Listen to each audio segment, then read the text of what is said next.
the cable.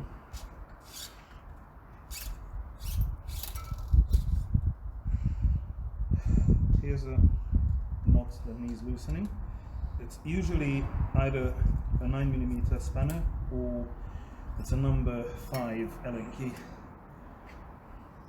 Now that it's out, we go to the front and you see that like you need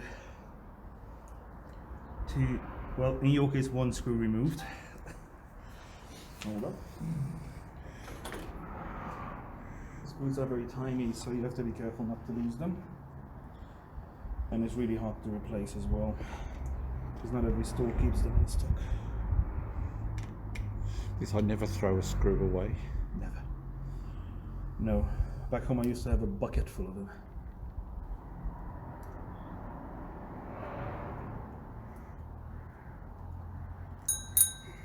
I don't know if you ever watched Wheeler Dealers, the car show. It's a very good one, I like it. But they had this Lamborghini, and they took it to a place. Safely. Yeah. They took it to a place to have a hydraulic hose replaced, and they said, Lamborghini, just take whatever's in the store, in the parts bin, and that's the part for that particular car. Yeah. So they actually assembled it out of 4 other parts. Exactly. So if you come here, you'll see that there's a little tiny space where you can put this through. Right there, that little thing. Right, that's the crucial bit, isn't it? And that's so crucial. It's just once it's in there, then you go through this little hole. If you can't get through the hole straight away, you can always use a slim Allen key.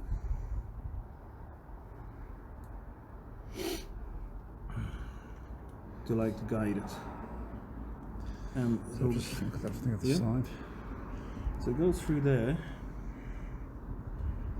And then you thread it into the hole.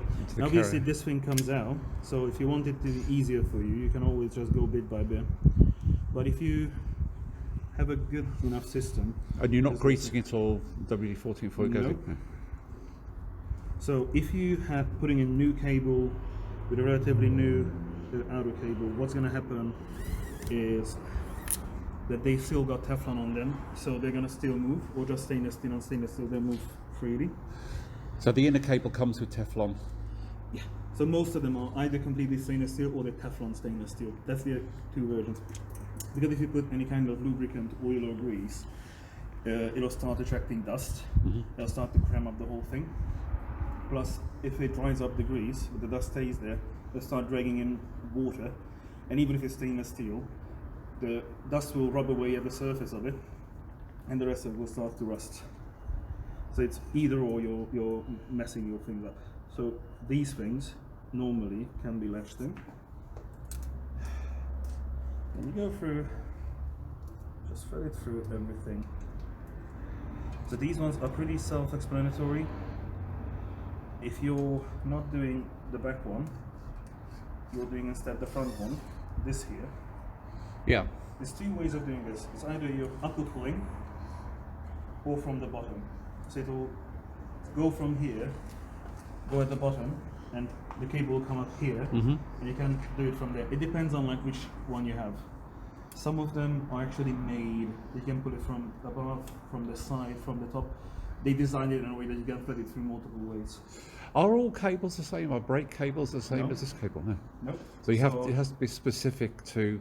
So the trick is that the gear cables have a little barrel at the end that's parallel with the cable and it's tiny. The brake cable has a barrel on it, or a drum, which is crosswise to the cable and it's big. And then there's the road bike ones, which are like a mushroom shape and they're also parallel to the cable. And you can also have sometimes the ones that are like, what do you call it, for the cantilever brakes, which is like a triangle sort of thing. Or if not that, then you can have another one, which is the really old-timey 3-gear hub gear shifter, which comes with a little copper cylinder. Yeah. So that's all the versions. Number 1 that you use are this simple gear and the simple brake. If you have a road bike, you're going to use the road bike one. And that's really all the ones that, like, anyone who's not doing this like all the time, just their own bike, that's going to come up on. So make sure you put it to the lowest gear, or if you have an older version of the derailleur that pulls the other way, that part. So basically this is loose. So it's not gonna pull away. Because that way, this one also, if you noticed, Yeah, I put it all the way into to the 7, yeah. Yeah, so I put it into So no tension. no tension in the cable. Very no tension.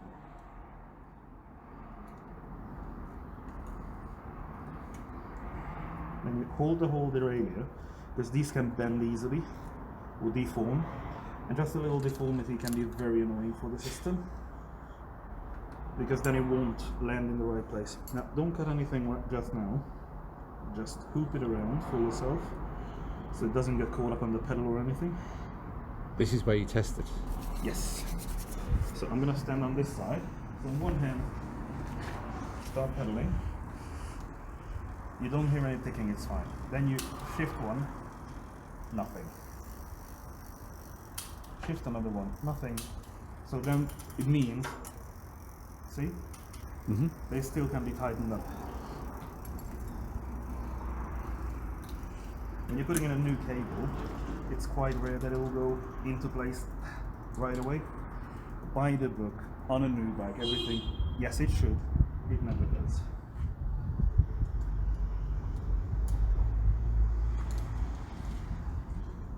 And that's why you don't cut it. But if you look at it, it gives you a good grip. Yeah. If you don't have this much, if you're just retensioning your original cable, just use pliers on them. Make sure you always crimp the end, or if it's just the right size, just leave it because it's soldered. But the thing with it, if it starts to unravel, it'll flatten out and this thing won't be able to hold it in place. I've got a little thing for the end, the cable end, it's Of crimps course. on. Oh, they always do. Now, hear this sound. This means it's stuck between the two gears. This little bit, you can give it like a bit of tension so it gets to the right place. And now here's where you have to be a bit sensitive.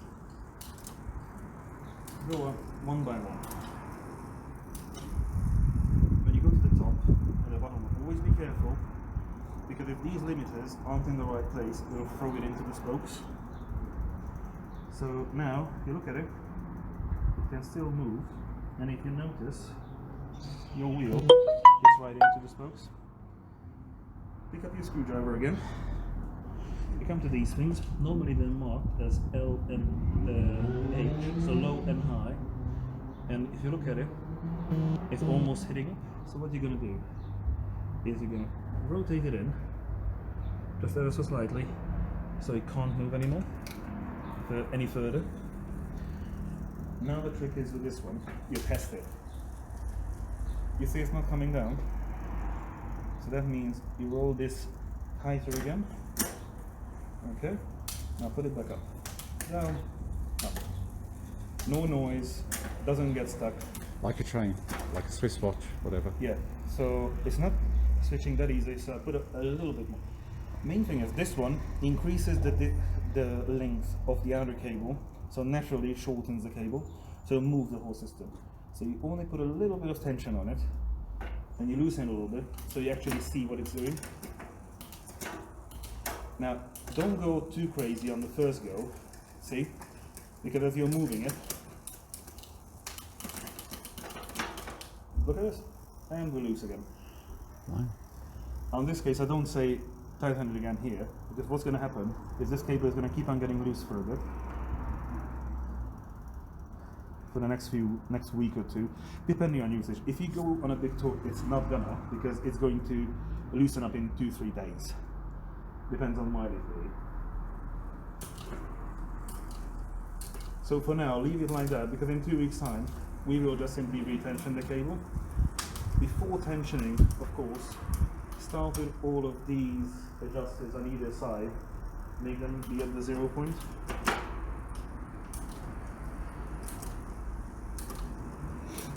It's looking very good at the moment.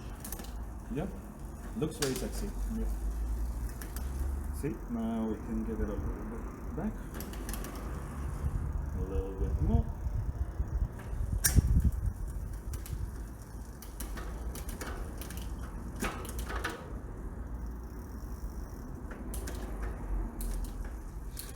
Now, as your shifter lever on here at the handle gets older, it'll loosen up itself.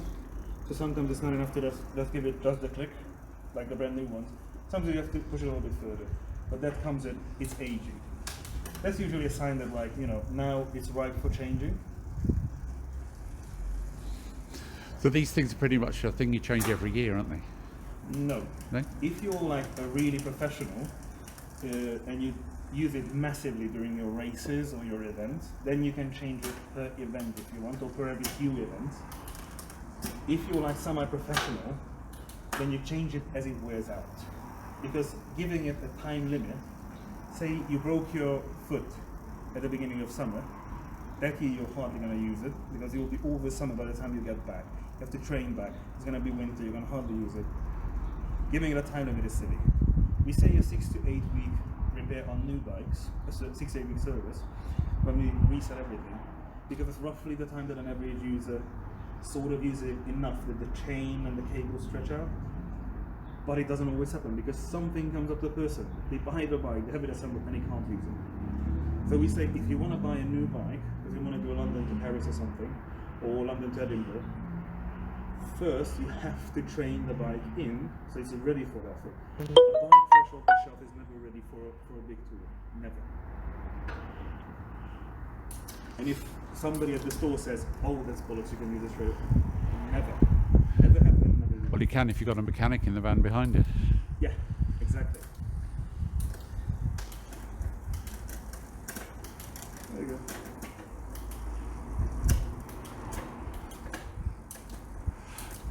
Like a Swiss watch. Upwards, yes. Downwards, I'm always actually surprised at how easily this mechanism works. I mean, it's a very clever mechanism, isn't it? yeah. So Especially when it goes up. so you can for this one Because you it's can- basically just catching the thing as it goes round, isn't it? So you can thank people like Johan Pu, Yozo Shimano, all these people who created these big brands that went through them. You can also thank the people who used them for the Tour de France and were non-stop complaining to their mechanics about like how to make it lighter, faster, easier. And then, you know, those guys really helped the system. If you think about it, there's a reason why a lot of brands are named like Sinelli, Pirelli, Boardman, after like, you know, big Riders, cyclists or yeah. famous people. Because, you know, they cycled a lot. They contributed to the sport, not just by making more people ride, but also by them saying, I used this for 20,000 miles just the other week, which is crazy. And They're I the feel ones like who are it's going giving me trouble. to they're the ones who are going to find the weaknesses in the system, aren't they? Yeah. So, notice that I didn't close this back yet. The front. Because if there's any problem, if this little barrel didn't jump in place, in there, as it's going back and forth, then this is the time that, you know, it would just give you hassle. Yeah. But now you can actually fix it up. There's a certain amount of settling, I'd imagine, anyway, of the cable. Hiya.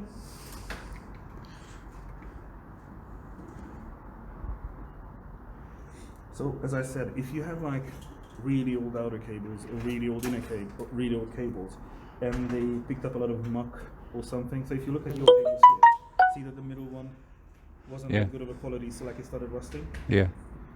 So on the inside, it might be like full of dirt now, and when you're shifting back, it might not be coming back easily. What does the middle one go to? I can't see. Oh, what, The what middle one goes down here. oh, the front derailleur. Front derailleur. Yeah. It's funny that front derailleur goes to the back. It's all. So now, we'll just trim this, and we're going to leave it as it is, but it's not perfectly shifting downwards, but by the time that cable starts stretching, it'll go perfectly in. And once you've used it, because you travel a lot, as we established before, you're going to just give me a ring, we'll drop in after like a few more tours and say, okay, let's tighten it. Or, you at home, literally with this one, just tighten on Just it. give it a twist. And when you say, now there's no changes, then you pop in and then we'll set it up. Because to be honest, you're paying me for one service, but adjusting afterwards should come freely, just because it comes with the job. If anybody says, I've done it right the first time, you don't have to do it, you just put in new parts. It's like if a car mechanic would say, oh, I fitted a new engine, nothing to do with it anymore, just ride it. It's the same kind of silly. Yeah, let's just trim it now.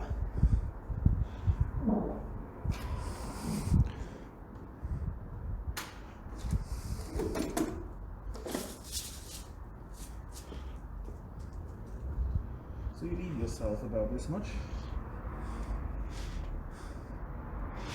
This is of course preference, in my opinion. There's probably a perfectly good mechanical reason on like how much you should bring or not. What I look at always, this much I can still hold on to, even with pliers over down. The other thing, it gives me space to adjust. And if it starts to bend in or out anywhere, it's not going to hit anything, it's not going to get caught. Because if you leave it too long, it gets caught up here, here or here with the chain. It's going to rip the whole derailleur off. This hanger is going to break in half. And then, you know, we have to replace a lot of things. And it's easier to cut a little bit more off than it is to reattach when you've taken too much off. The general rule of thumb for cutting It's the uncut. Yeah, so the general rule of cutting is measure twice, cut once. With this one, you're really going by your gut instinct, so it's always better to, like, especially if you're new, the whole thing and you don't do it all the time. Think first, try it out, and then cut it. And that's a specialist cable cutting tool rather than just using pliers. You can use pliers. Why I use this one, because this one is a bit more hardened. This is from Part Tools. Now, the problem with if you're using pliers, I wore through simple cable cutters like a hot knife through butter, because they weren't designed for stainless, so they were designed for copper and aluminium. So what happens is they're going to wear out insanely fast. You're going to have pliers that don't cut nothing anymore. It will have like a hole in the middle, so it's not designed for that. But also you can't just use any kind of cable cutters, because most cable cutters are used for like bigger things, like your bike locks, for instance. A lot of mechanics keep the cutters around for the one purpose: the people bring in their bike and they say, I forgot my combination. Combination locks, if they leave it with you and you have like enough time, you can open up yourself and just give them the code. But if it's like one that's key and lock, sometimes it just gets really, really rusted and corroded in whichever. Nothing to do with it. So we have like pliers for that. Or the really big locks, which is really smart. You spend £90 on your really big locks, then lost the keys. You bring it in and we'll have to angle grind it off. If you have to do it from a place, like outside, like post office or whatever, or in front of the shop, you have to go to your local police station, let him know, hi, I'm the owner, I'm going to come with this mechanic, we'll be cutting it off. If any calls come in, we reported it, it's out, it's my bike. Because it's really insane. It happened to me once that like the owner forgot to report it to the police, and I brought my contract. I had security guards coming up to me, here's my contract, it's my job to do this. I had people coming up to me giving me, oh no mate, you're doing it wrong, you should be doing it this way and that way, which was insane that they're just on the road telling me how to steal a bicycle. And then the police came out and they brought the tactical force with them because I'm big enough to be a friend. So that's funny enough. So once this thing is crimped, all ready to go, you know, we check the limiters, it's not coming on and off. We check that like once every, oh yeah, this is another thing. We need to check this. You put both of the derailleurs to the top, basically stretch out the chain as much. Obviously it's fine. Then you go down to the lowest damage, so the smallest cogs, and see that the chain here doesn't rub. Or up here, because then you can use this one to push it out a bit. Depending on your bike, of course, it can or cannot work. The front derailleur on that isn't the best, because it doesn't get used. I just leave it at the top range and I mean that's probably why I broke the other cable, because I use the I just go up and down in the top range. So why you track through the system is this is one reason for it. So you see that there's any problems? So the front derailleur is stretched. Obviously, but like the main problem is, if you look at it, so it doesn't go low enough, but the cable's loose enough to allow it. So unless it's up here, it won't change, because if you look into it from here, you will see that the chain line obviously moves. This is what a lot of people forget, that like if you're up here, the first one, you should use it, the three on this side. If you're in the middle one, you should use the middle three, the bottom one, the bottom three, because otherwise you keep rubbing in, and your chain can literally cut through this thing. And then you can go one way, but never the other. Is it catching then? I can't see if there's Well, it's catching at the moment, but I'm going to loosen it up a little bit. So if you look into here, you can just see how the limiter works.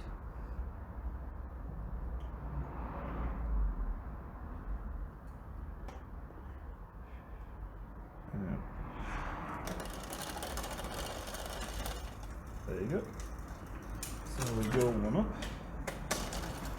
There you go. Now, the other thing is a nice, so it's now rubbing because obviously we left it at the highest. We look into it and make sure that like the way these sprockets are aligned, the radiator is the same direction. Basically making sure that this one is not loose. Because what can happen is if you're moving it, start turning. One thing can rub into your tire and ruin the tire and the radiator. The other thing that can also happen, which is funny, is that you will never be able to shift to the right gear. You'll be number 2 and it will be up in number 3 for no reason. Yep. Now, at least in your bike, we already checked the brakes last time. Yeah, the brakes are working well, I mean. Yep. Okay. What you can do with your brakes right here, your specific one, if you look at it, you see how it's not moving the same way? The other end? If you go to the other side, I'll show you. That little screw, give it tension. It's not moving. Loosen the other side. This will balance it out. If it's still not moving, Then it'll be it's, a bit. that is knackered. Not exactly. So it means that on the inside it's corroded a little bit, so there's no lubrication left. So what would happen with that? You see, it does get pulled back, but you can feel that it's a little bit sticky. So you would use some kind of penetrating oil and spray it. But we're going to be a little bit more professional, not too much. Other penetrating oils are available. Yeah. So any kind of, so TF2 is really nice for bikes because it's designed for the bicycles. I found this stuff in Aldi called I think GT86 or something. GT85, GT86, something like that. But it's according to the label, it's PTFE, and it seemed to be optimised for chain. Yeah. So I use that for the washing thing where I spray for a wash. I know. Is it broken? I broke it. Don't worry, it's still usable. So take this screw out.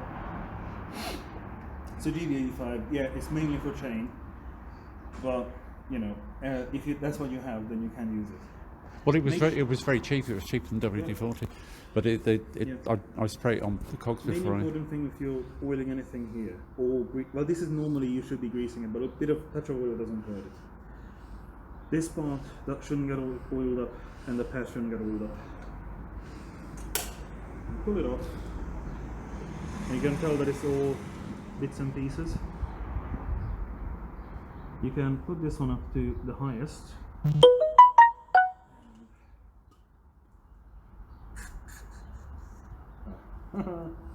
Yeah.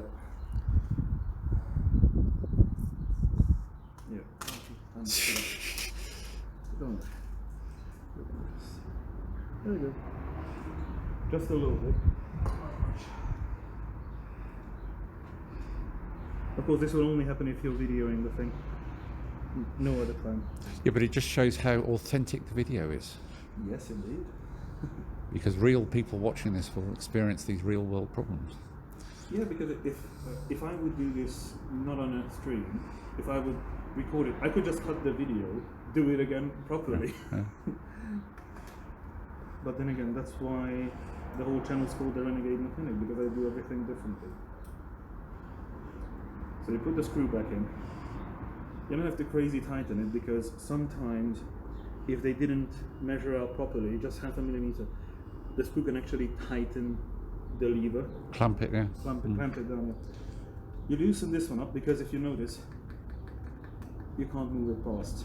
Because if you put it over, what will happen is the spring will not be able to tension. So this is something that's like on the one side quite clever, on the other side quite annoying. So if you put the pad back, make sure that with one hand you're pressing against the thing, because the pad is self-setting, and then you can tighten it up and it will be hitting the right spot. Don't Yes, go- you kind of let the pad determine where it goes, don't you? Yes, very correct.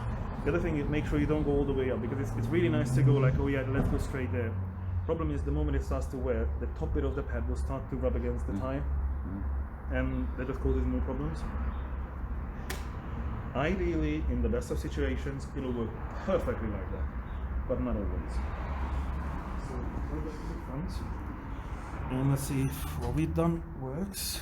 Yeah. Yeah, now all we need to do is tension back the other side, because obviously I put it one level up.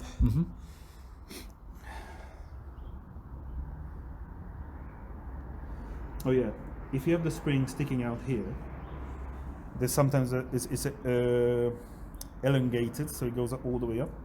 What you can do with it is hold it and bend it a bit. It's not going to break, it's a spring. What's going to happen with it is it'll be much more tensioned. In some cases that's more than enough, other cases it doesn't do anything. But if this bit's missing, then you have like an 80% chance that like the whole thing's useless. So it's very nice if you keep changing them, like you keep holding on to the bits, keep them in a bucket in the corner. Yeah. Because a lot of them are interchangeable. Not all of them, but a lot of them.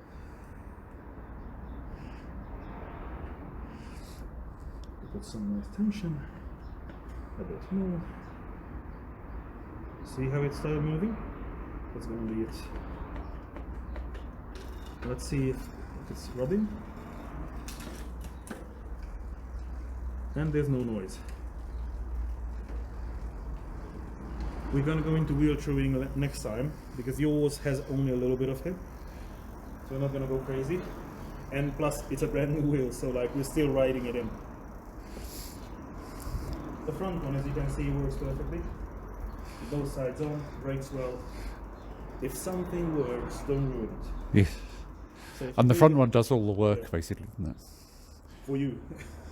For mine, I don't brake with the front one because I'm always afraid to tip over. The other thing I do, that's why I'm also Renegade, if we do a full service and something just simply didn't need any attention at all, looked at it, tested it, it's fine, we're not going to bother with it, we're not going to hurt it. We're going to check everything's, of course, zeroed out, but just diagnosing it, you shouldn't charge for it, because why? If you spared that money into the pocket of the customer, I guarantee you there's an 85% chance they'll be coming back in a week's time. Not because you didn't do that, because they say, I want to upgrade something, I want to do something differently, and they'll come to you, or they'll bring another bike, or they'll bring a friend's bike. Because the more money you save for the customer, the more customers you will have. Because 90s consumerism, where people just toss the bikes all the time, is now gone. They cost too much. Yeah. But I would say, from a perspective of a rider, that it is very important to keep your local mechanic well fed. Because, I mean, during this pandemic, people will have noticed a lot of local businesses will not have been surviving. Yeah. And then when you go and look for them, they are not there. Yes. Now, the other bit of trivia is, if you're doing this at home, in a workshop, anywhere but yourself, pick up your cables, and if you trim the end of the cable, make sure you sweep up afterwards. Because what you will do is plant a minefield of little tiny wires that can pierce your Other people's, tires or other people's tires. or hedgehog's feet. Oh, hedgehog's feet. Tiny little hedgehog's feet. Yes. Now, if you ended up like me and you just busted your wheel, what you can do with it still, to get it out of the can, just put a different head on it to salvage it, or take a bucket. If you regularly do these parts, you can do it when you have a part to do. Just milk it out by pressing against the side of it. Take a brush, and any part that sees together that you want to refurbish or just have, you can literally just go and just lube it up in the bucket, leave it in the, make sure you can seal the bucket so it doesn't vaporize away. It's really a nice and helpful thing. For instance, I have a bunch of parts that I use to fix up used bikes that aren't good enough value to sell, but they would be nice for someone who just needs to get to work, but you know, they're at the moment unemployed, they don't have the money for a new bike. So you can always give that out. Now, if you've given that out, you've given that man so much help. Once they need stuff for it and they have a job to pay for these things, they'll come to you. You should never say that, like, you know, why should I do something for someone else if there's nothing in it? No, we're all in it together. Yeah, you need to think about future benefit for everyone, because if you think about Otherwise, yeah. and we have to worry that if we don't look after our local mechanics, we'll all end Yeah. up going to Halfords, and we Yeah. don't want to do that. Yeah. So from my experience, since March, we're now in December, only in the last 4 weeks the doctors managed to get my breathing back to normal. So Good. I rely on everybody's help.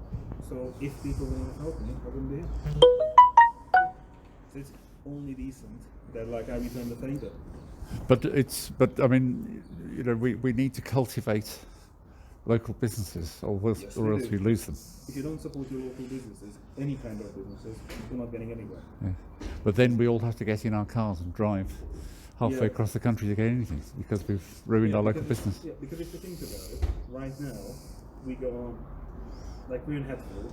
We lost our Hatfield Halfords.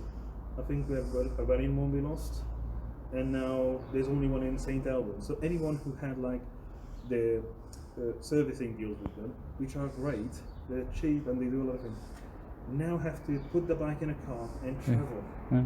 It's also something to look out for. That, like, if you see something that, like, you want to have a service covered, which is great, but if you can't transport the bike, it might be worth thinking about. Are you going to be able to use it? It's very useful, but if you can't utilize it, no point. So it might be worth, like, you know, doing it like what I do. Because at the moment I only have a workshop, I don't have a display room, so I don't have the new bikes from the suppliers. They don't sell it if you don't have a display room. What you do is literally let the customer go buy it anyway, including Halfords, you know, use their kind of deals and everything, and then you'll be the one who looks after the bike. Yeah. Because sometimes if you think about it, the warranty. I don't know if this is still filming, but I It's think still so. filming, yeah. Do you still want it filmed? Yeah, just a thing. Yeah. So just to close it up, if we do it that way, then the bike loses the warranty sort of, but on the other hand, you don't pay for something that you're not going to utilize. And if your friendly neighborhood mechanic is nice like me, they're not going to charge you a fortune. Symbiosis. Yeah. Anyway, thanks for Okay. watching the video for me, John. Bye. Bye. See you next time. I used to be peripherally involved. My in wife was computer watching. business. And